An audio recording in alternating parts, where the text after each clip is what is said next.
দুশ্মন থেকে আশ্রয় চাইবো ভাই বলেন তো কার কাছে?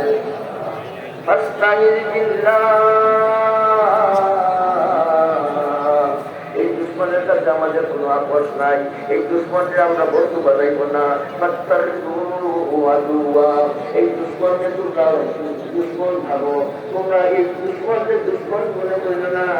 রক্তি আউযু বিকা রক্তি আইয়া আল্লাহ তাআলা শেখায়, সেজন্য তোমার হাতে না আসে। এই দুশ্মন দিদা আমরা জিন্নি শয়তান, শয়তান জিন্নি আর শয়তান ইনসি। এজন্য খান্নাস শয়তানের মাঝে আছে, জিন্নাতের মাঝে খান্নাস আর মানুষের মাঝে খান্নাস। ওই খান্নাসের অর্থ করছে আত্মগোপনকারী। আর এই খান্নাসের খান কি প্ররোচনাকারী, প্ররোচনাকারী। এই অসৎ প্ররোচনা, কুপ্ররোচনা দ্বারা